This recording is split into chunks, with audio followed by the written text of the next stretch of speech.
Olá pessoal, tudo jóia com vocês?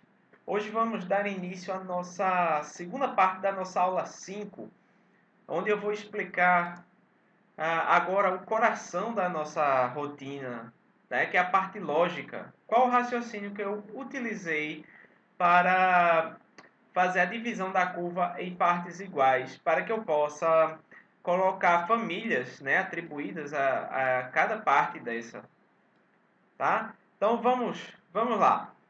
Bem, pessoal, eu agreguei duas formas de pensamento, tá?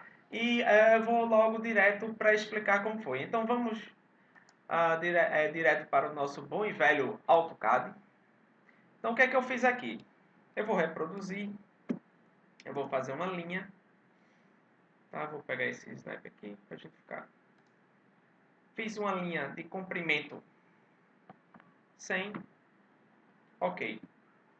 Muito bem, então eu vou usar nosso bom e velho comando aqui no AutoCAD, o comando div, que eu vou dividir essa linha em segmentos iguais. No meu caso aqui, eu escolhi o número 5 segmentos. Então, nós vemos que nossa linha foi dividida em 1, 2, 3, 4, 5 segmentos. Quando nós fazemos isso, o que é que acontece? Cada segmento desse, ele vai ter comprimento igual a o comprimento total da linha, que é 100, não é isso? Vamos medir aqui. Muito bem. Dividido pelo número de partes que eu pedi para dividir o segmento total. Então, cada segmento desse vai ter um comprimento de, vamos medir aqui, 20. Tá? Eu não estou levando em consideração as unidades. Tá? Então, se nós formos medir um a um, nós vamos perceber que cada segmento desse terá 20. Ou seja, cada segmento vai ter o comprimento total dividido pelo número de partes que eu pedi para dividir. Não é isso? Então, seria 100 dividido por 5, porque eu pedi para dividir em 5 partes meu segmento.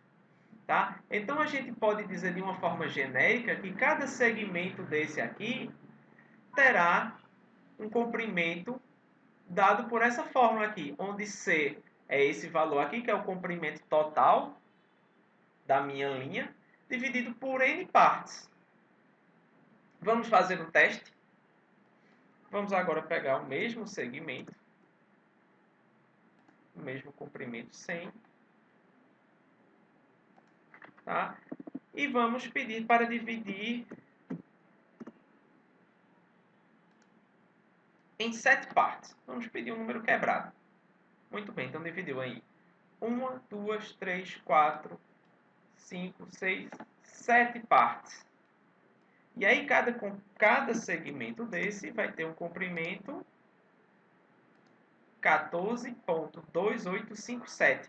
Vamos fazer na calculadora para nos certificarmos. Então, se eu dividir 100 dividido por 7, vai dar exatamente, não tão exatamente, mas vai dar o valor lá igual a 100 dividido por 7 partes.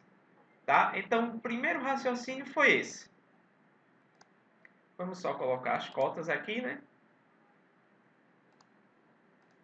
A gente vê, tá aí.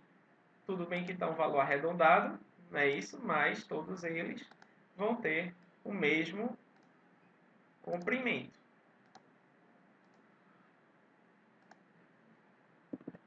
Entendido até aqui, né, pessoal? Muito bem. Agora, uma outra ideia que eu utilizei foi a seguinte. Vamos aqui para o Revit agora. E eu estou aqui no ambiente de criação de massa ou de modelo genérico, tanto faz. Tá? E o Revit ele tem um recurso, que é o seguinte. Eu coloquei aqui uma linha, uma model line, e sobre essa model line eu coloquei um ponto. Tá? Eu estou no ambiente de criação de família adaptável. Ok? Então, não sei se vocês sabem ainda, mas, por exemplo, quando eu coloco um ponto sobre uma curva, a localização deste ponto sobre essa curva pode ser dada por um valor, por um parâmetro, que é aqui, essa propriedade. Tá? Eu cliquei no ponto e aí ele me traz essa propriedade. Então, percebam, quando o parâmetro é igual a 0,5, o que é que acontece? O ponto está localizado no centro da curva, no midpoint, não é isso? No ponto médio da linha. Tá? Então, se eu mudar esse parâmetro aqui para um valor, vamos dizer, de 0,8, vamos ver o que vai acontecer. Então, o ponto foi deslocado, né, num percentual de 80% do comprimento total da linha, que é 100.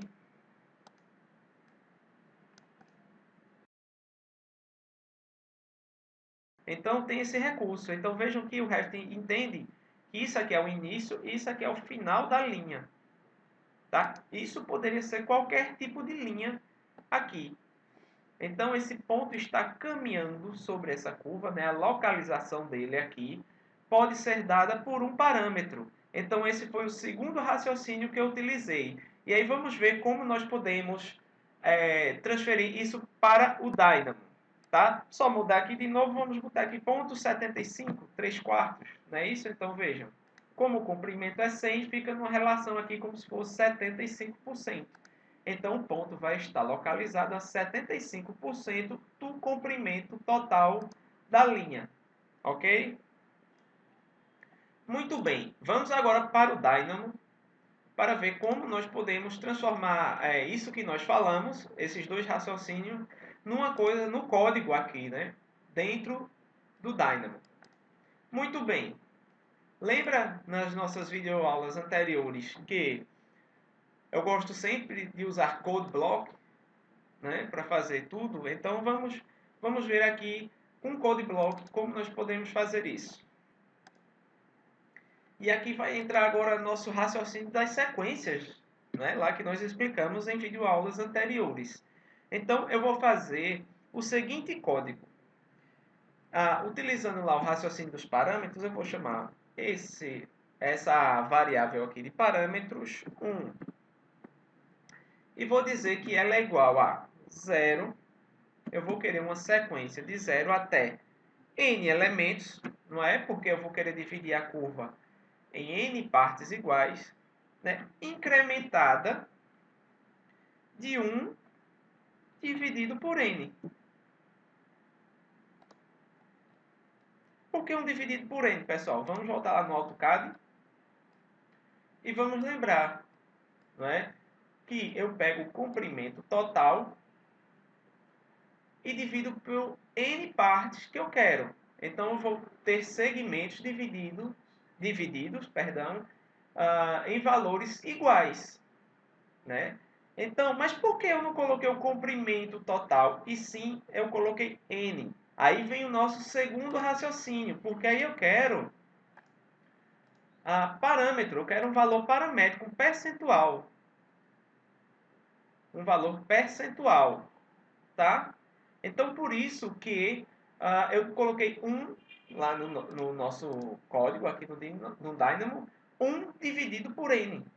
Porque aí eu vou querer um valor percentual para o meu parâmetro, para os meus parâmetros. Então, vamos colocar aqui um integer slider.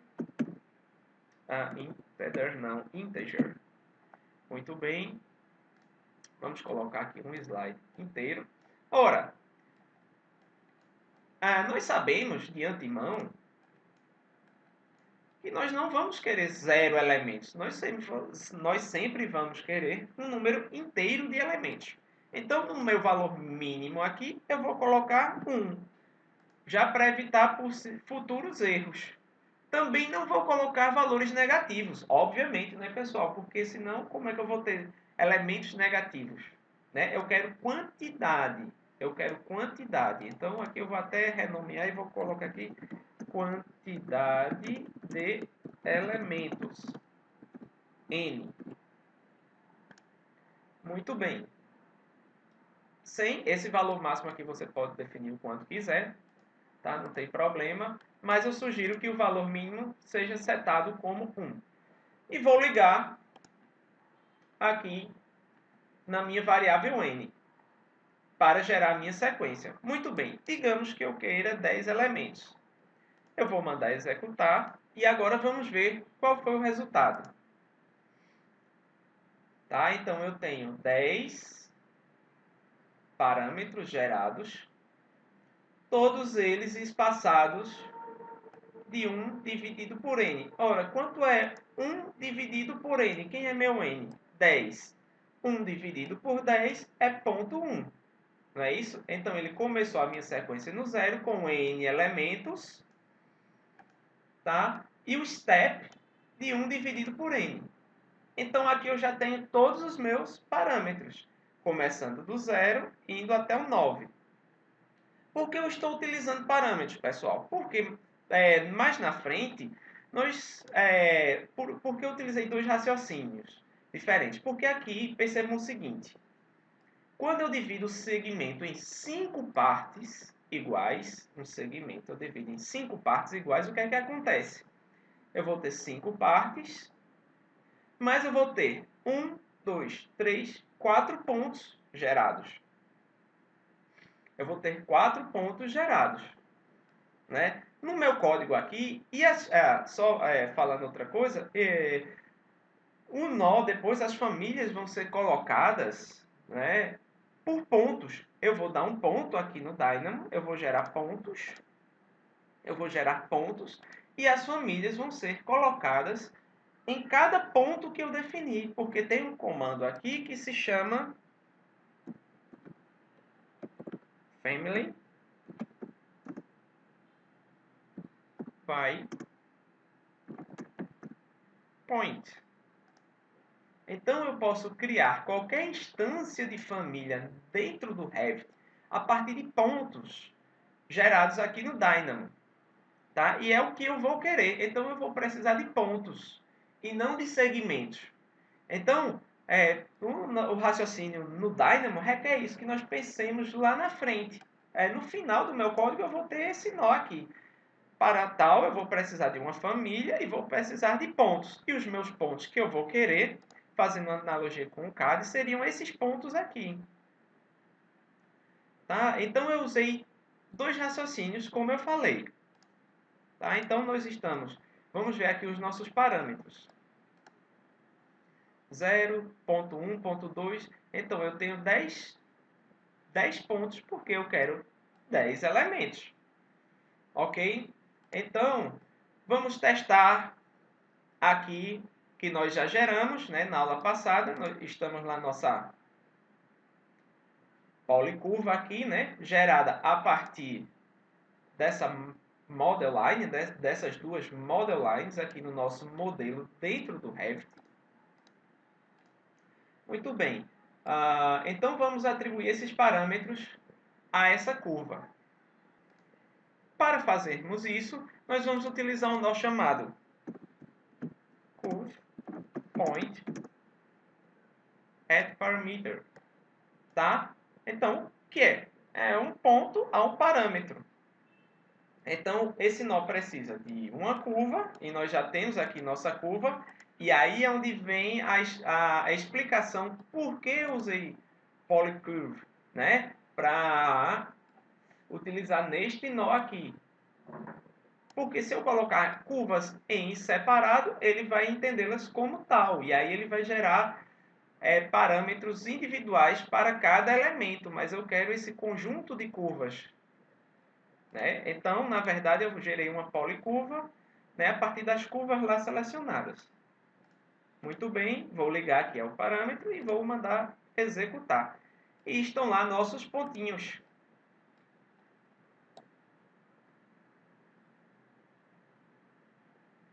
Tá? Eu poderia já atribuir uma família aqui a cada um desses pontos, poderia. Vamos ver lá o que é que acontece. Então, eu preciso de um family symbol, né? Então, vamos ver. Family types, na verdade, tá? Tem algumas coisas que são assim também, né? A gente tem que subentender aqui, relevar aqui a nomenclatura, tá?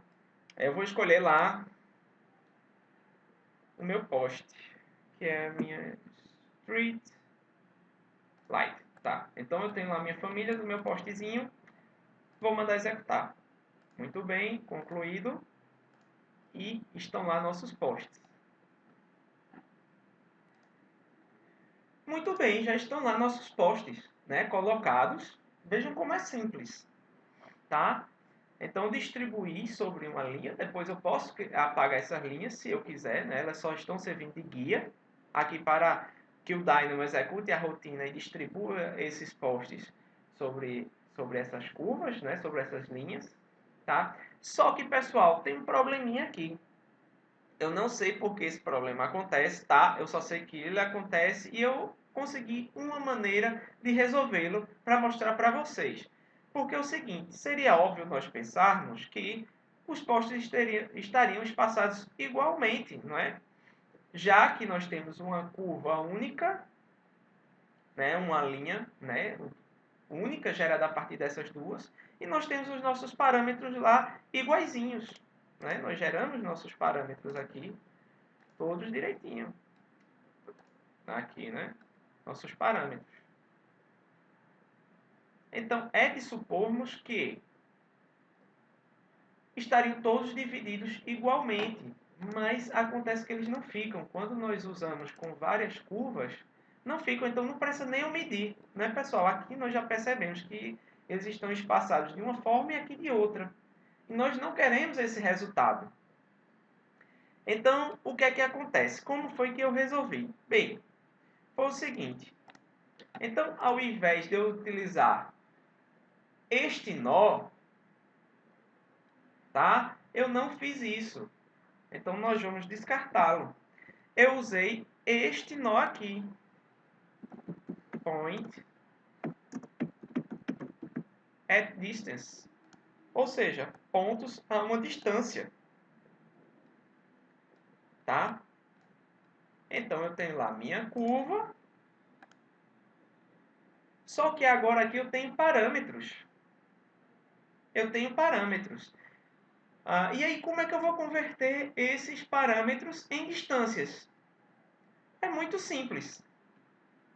Basta nós fazermos o seguinte: distâncias 1 é igual a comprimento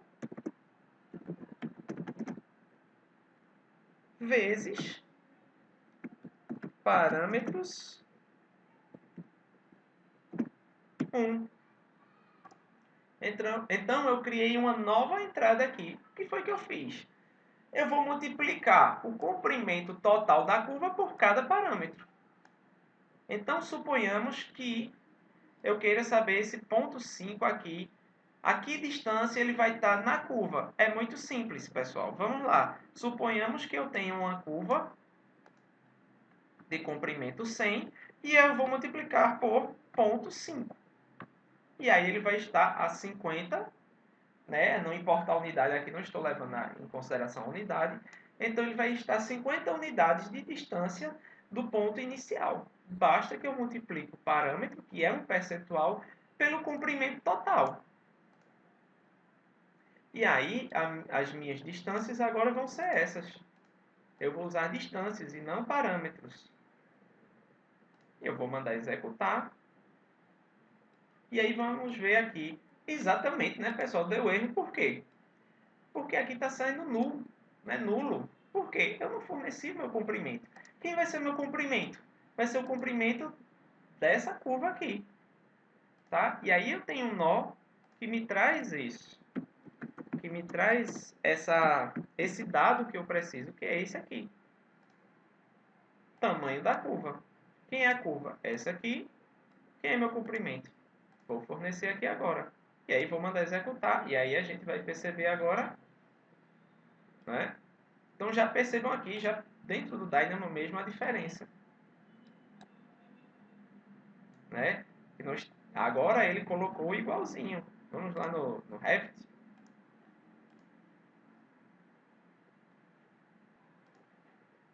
Ô, Ricardo, você tá fogo, hein? Tá esquecendo de tudo. Vamos conectar aqui, né, para gerar nossas famílias. Senão, ele não vai gerar as famílias. Se eu desconectar, ele não fez nada no Revit, né? Não retornou nada para o Revit. Ele só está trabalhando aqui dentro do Dynamo. Não criei, então eu preciso fornecer pontos. Então, vamos lá. Aí, agora, tá? Então, a gente percebe que a distância aqui aí vai ser também difícil de pegar aqui. Porque a família não tem, né, um eixo, né? Não tem um eixo aqui. Se ela tiver... tem um eixo. 4.496. Vamos ver aqui.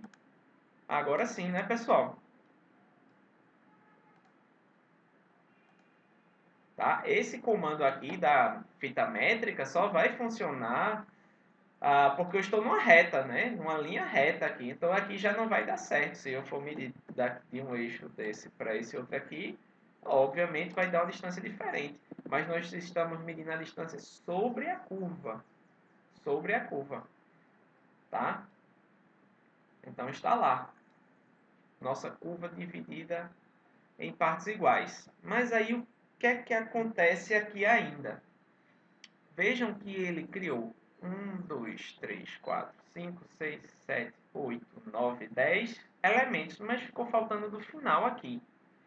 E aí me gerou um outro probleminha, tá? Porque aí eu quero que tenha uma família no ponto inicial e uma no ponto final e seja distribuído igualmente aqui. E aí, como foi que eu resolvi este problema? Vamos lá, para tudo tem solução, né? Vamos voltar aqui para dentro do Dynamo.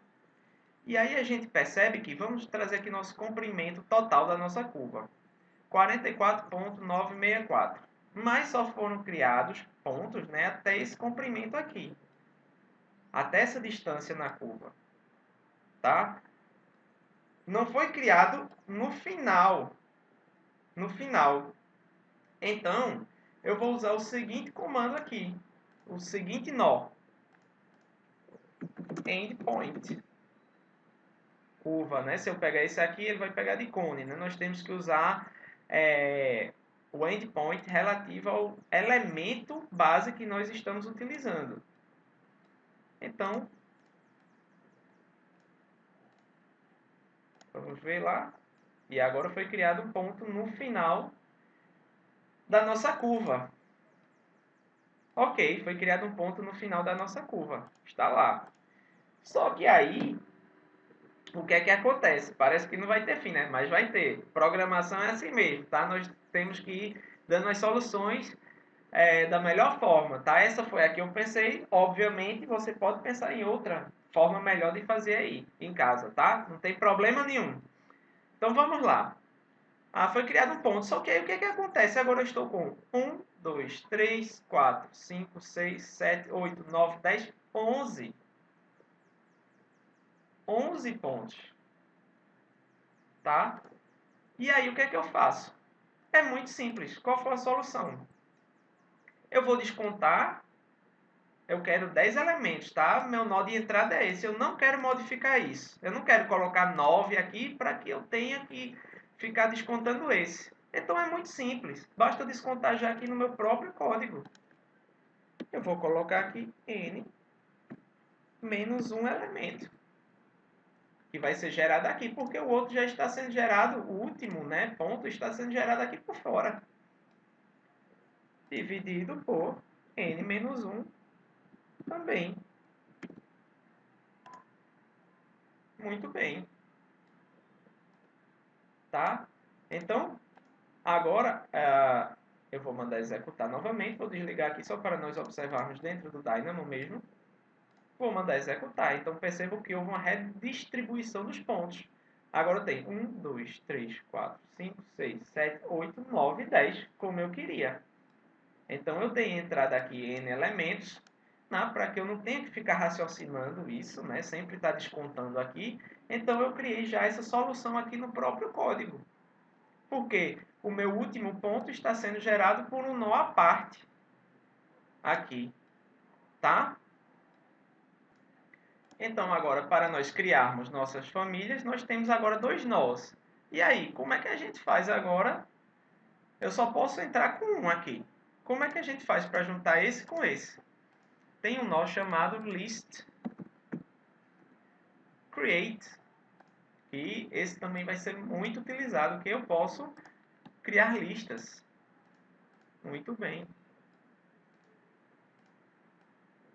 Aí eu juntei meus pontos numa única lista. E vou mandar executar. E aí como foi que ficou? Isso, eu tenho duas listas. Uma com um ponto e outra lista com 9 pontos. Que no total vão dar 10 pontos. Não é isso? Eu vou inverter o sentido aqui, só para a gente ficar com... Isso é importante, tá? Esse sentido aqui de entrada, do 0, do 1, tá? Isso é importante, essa ordem, tá? Se nós quisermos pontos na ordem, é preciso colocar na ordem aqui também, na entrada aqui, tá? Na geração de listas. Tá, pessoal? Muito bem, então agora nós temos duas listas. E aí nós vamos colocar aqui e vamos mandar executar. Muito bem. Foram lá gerados nossas famílias. Tá lá. Agora eu tenho 1, 2, 3, 4, 5, 6, 7, 8, 9, 10. Como eu queria. Vou colocar aqui na vista 3D. Tá? Então, se nós modificarmos essa curva e mandarmos executar aqui o Dynamo e mandar executar nossa rotina, ele vai ajustar automaticamente. Isso é que é o fantástico do Dynamo que eu acho. Tá? Ah, mas aí eu não quero 10 posts, eu quero 20. Manda executar, estão lá meus 20 posts dispostos de maneira igual na nossa curva, tá? E aí vamos brincar agora, né? Vamos nos divertir, né? Está lá pronto o nosso código. Eu vou pedir aqui para ele apagar todas as instâncias. Eu não quero. Vou colocar aqui no planta de implantação e vou dar o comando LI e vou desenhar agora uma coisa maluca aqui. E aí vou emendar com outra coisa maluca. E vou sair emendando aqui. Cadê o LI? E aí vou emendar aqui. Tá? Vamos voltar lá na vista 3D. Como é Model Line, ela vai aparecer aqui na vista 3D. E aí eu quero dispor sobre essa coisa maluca aqui. Né? E vejam que foi um conjunto de linhas. Então isso aqui já utiliza esse raciocínio para fazer essa coisa aqui do caminho, né? Para dispor aqui todas essas famílias sobre um caminho, um array, né? Sobre um caminho qualquer. Então já foi esse raciocínio que eu empreguei. Logicamente que eu fiz alguns melhoramentos, né? Para rotacionar a família aqui, mas o raciocínio base, o coração foi esse, pessoal. Então percebam que uma coisa é simples, mas que pode poupar um trabalhão, né, de uma maneira rápida, né, com apenas alguns cliques. Então eu gosto sempre de dar aqui um isolate category, porque aí fica fácil, né, de nós selecionarmos, já que eu tenho que selecionar pelo modo cross ou pelo modo window, e aí eu vou lá, vou voltar aqui, vou selecionar. Muito bem, vamos verificar aqui, pronto, ele pegou já as curvas e vou tirar aqui o temporary hide isolate, né? Vou voltar aqui, muito bem, e aí vou mandar executar. Pronto, vejam que maravilha, que coisa linda, está aqui nossa parte 2 da nossa videoaula, tá? Na aula seguinte eu vou mostrar agora como nós podemos projetar isso na topografia e ainda resolver algumas outras questões que eu não resolvi aqui, como por exemplo, se nós utilizarmos uma curva fechada, tá? Então fica aí também para vocês como exercício para resolver. Então nada mais, nada menos que eu vou ter que fazer agora com a minha rotina, que está aqui, é simplesmente selecionar as linhas que eu quero e a família que eu quero distribuir. E aí eu tenho um array inteligente no Revit. Tá? Então, um forte abraço e até a próxima parte da nossa videoaula.